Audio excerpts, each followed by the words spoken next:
안녕하세요. 한우리교회를 섬기는 정승환 목사입니다. 오늘 저와 여러분 함께 만날 수 있게 되어서 참 감사합니다. C채널 통해서 여러분에게 인사드릴 수 있어서 참 감사드립니다. 오늘 저는 여러분과 함께 선한 소원을 가지는 삶에 대해서 이야기하고자 하는데요. 사람을 이끌어가는 것이 몇 가지가 있습니다. 그 중에 하나는 꿈과 비전이죠. 근데 저는 꿈과 비전이라는 말보다는 선한 소원이라는 단어를 쓰기를 좋아합니다. 그 이유는 두 가지가 있는데요. 하나는 꿈과 비전이라는 이야기를 쓰니까 나이가 드신 분들은 나와는 상관없는 이야기처럼 생각하실 때가 많이 있으셨습니다. 그래서 저는 모든 사람들이 다 쓸 수 있는 말이 무엇이 있을까 생각하다가 소원이라는 단어를 생각하게 되었습니다. 또 하나는요. 소원이라고 다 좋은 것은 아니죠. 세상에 속한 소원도 있고 또 자기 자신만을 위한 소원도 있습니다. 그래서 저는 선한 소원이 중요하겠다 생각했습니다. 선하다라는 말은 성경에서 하나님의 뜻과 합할 때 이루어지는 말입니다. 저는 저와 여러분 삶 가운데 선한 소원이 가득할 수 있기를 소원합니다. 선한 소원을 가져야 되는 게 참 중요한 이유는요. 사람들은 소원에 의해서 움직여지기 때문에 그렇습니다. 어떤 사람 안에 소원이 제대로 심겨지면 그 소원은 그 사람을 움직여가기 시작합니다. 한 사람이 한 사람을 전도해야 되겠다라는 그 영혼 구원의 선한 소원을 품게 되면 어떻게 될까요?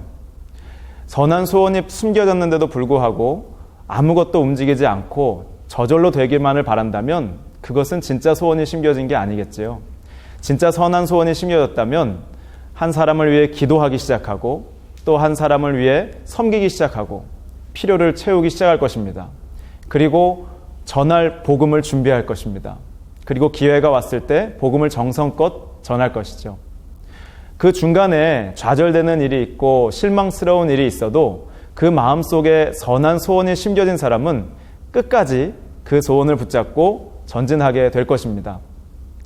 이와 같이 선한 소원이 우리에게 심겨지면 우리의 삶은 새로운 길로 이어지게 됩니다.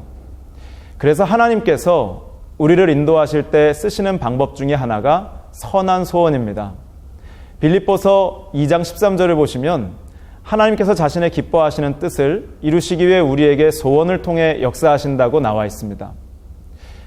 저도 돌아보니까요. 하나님께서 저를 인도하실 때 선한 소원을 통해 역사하셨음을 깨닫게 되었습니다. 신학생 때 하나님께서 저에게 주신 선한 소원은 참 좋은 설교자가 되는 것이었어요. 그 소원이 마음속에 새겨지고 나니까 그때부터는 계속해서 그 소원을 향해 걸어가게 되더라고요. 설교자가 되기 위해 준비하고 이를 위해 기도하고 이를 위해 살아가게 되었습니다. 지금 저에게도 선한 소원이 있습니다. 목회를 하면서 하나님과의 관계 속에 늘 배우고 성장하여 깨달은 것을 통해서 공유하고 나누는, 그를 통해 하나님의 사람을 세우는 선한 소원입니다.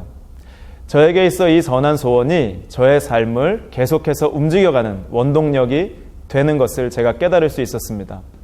여러분은 어떤 선한 소원을 가지고 계신가요? 그렇다면 선한 소원은 어떻게 생겨날까요?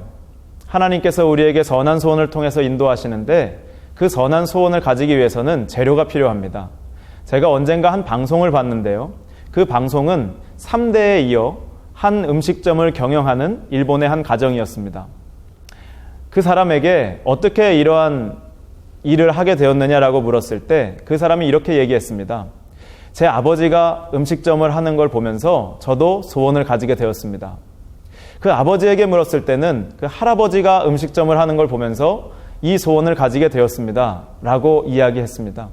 제가 이걸 보면서 깨달은 게 있었는데요. 그것은 무엇이냐면 소원에는 재료가 필요하구나라는 것이었어요. 여러분, 선한 소원도 마찬가지입니다.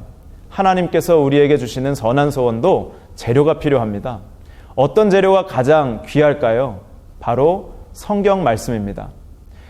여러 통로를 통해서 우리 안에 소원이 생겨지지만 우리가 성경을 묵상할 때 하나님이 주시는 선한 소원을 가지게 될 수 있습니다. 여러분, 저는 사도 바울을 묵상하면서 나도 사도 바울과 같은 전도자가 되어야 되겠다. 하나님의 복음을 전하는 사람이 되어야 되겠다라는 소원을 가진 적이 있습니다. 또 다윗을 묵상하면서 나도 다윗처럼 하나님을 경외하는 자, 다윗처럼 하나님을 의지하는 자, 그런 사람이 되어야 되겠다라는 생각을 한 적이 있습니다. 또한 요셉과 다니엘을 묵상하면서 세상 가운데 믿음으로 살아가고자 하는 자들에게 좋은 모델이 될 수 있겠다라는 생각이 들었습니다. 그래서 요셉과 다니엘을 전할 때 많은 분들이 선한 소원을 가지고 이러한 믿음의 역사를 살아가고자 헌신하는 것을 볼 수 있었습니다. 올 초에 저는 두 가지 성경을 묵상했는데요.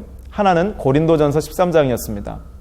사랑장을 묵상하면서 하나님 앞에 소원을 가진 것이 있습니다. 그것은 무엇이냐면 내가 하는 모든 일이 사랑이 동기가 되기를, 하나님을 사랑함으로 내게 주신 사람들을 사랑함으로 이루어지는 일이기를 라는 선한 소원을 가지게 되었습니다.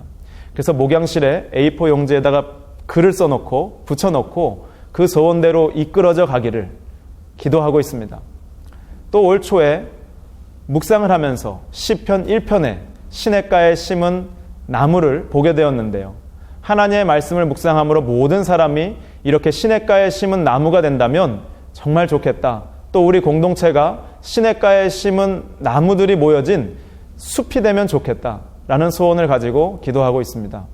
사랑하는 여러분, 어떤 소원을 가지고 걸어가고 계신가요?